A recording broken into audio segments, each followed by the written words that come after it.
Assalamualaikum warahmatullahi wabarakatuh. Perkenalkan, nama saya Dian Hermali Andesta dengan NPM 22411067 dari kelas manajemen 22C.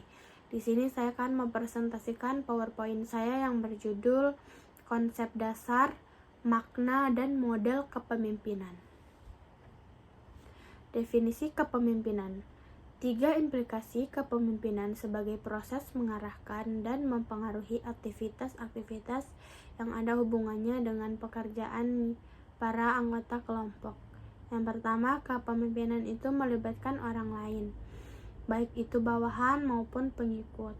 Yang kedua, kepemimpinan melibatkan pendistribusian kekuasaan antara pemimpin dan anggota kelompok secara seimbang, karena anggota kelompok bukanlah tanpa daya. Yang ketiga, adanya kemampuan untuk menggunakan bentuk kekuasaan yang berbeda untuk mempengaruhi tingkah laku pengikutnya melalui berbagai cara. Pengertian kepemimpinan adalah perilaku dari seseorang individu yang memimpin aktivitas-aktivitas suatu kelompok ke suatu tujuan yang ingin dicapai bersama. Hakikat kepemimpinan. Proses mempengaruhi atau memberi contoh dari pemimpin kepada pengikut dalam upaya mencapai tujuan organisasi. Seni mempengaruhi dan mengarahkan dengan cara kepatuhan, kepercayaan, kehormatan, dan kerja sama yang bersemangat dalam mencapai tujuan bersama.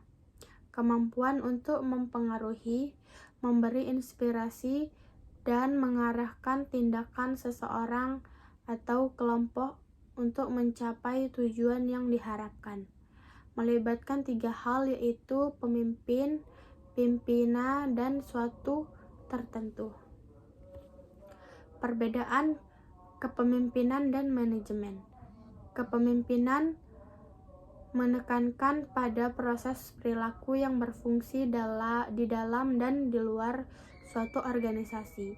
Seorang pemimpin harus dapat memotivasi dan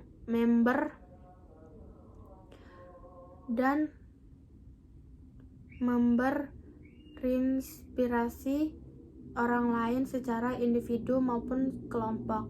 Manajemen mengkoordinasi dan pengintegrasian semua sumber yang ada melalui proses perencanaan, pengorganisasian, pengarahan, dan pengawasan dalam pencapaian tujuan. Gaya kepemimpinan yaitu secara umum yang pertama demokratis, otoriter, dan laissez-faire.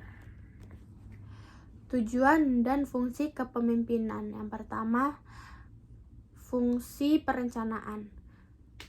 Seorang pemimpin perlu membuat perencanaan yang menyeluruh bagi organisasi dan bagi diri sendiri, selaku penanggung jawab tercapainya tujuan organisasi.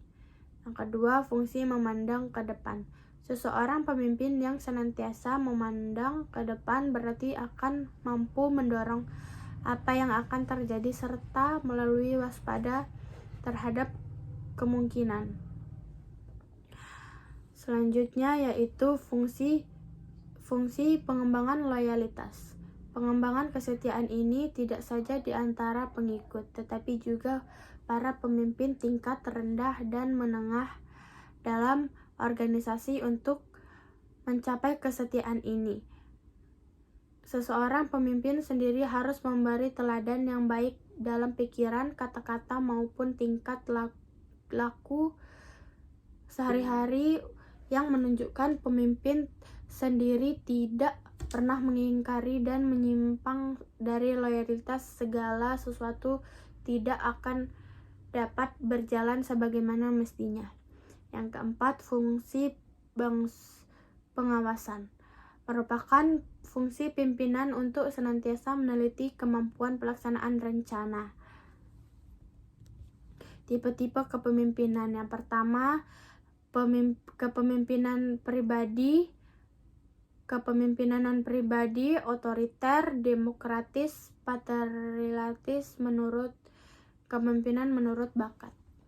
Kesimpulannya, kepemimpinan merupakan inti manajemen dan manajemen adalah inti dari administrasi.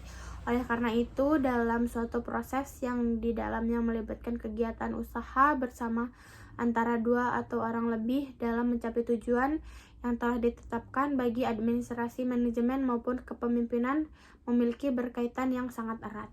Baik, itu saja yang dapat saya sampaikan. Sekian dari saya. Wassalamualaikum warahmatullahi wabarakatuh.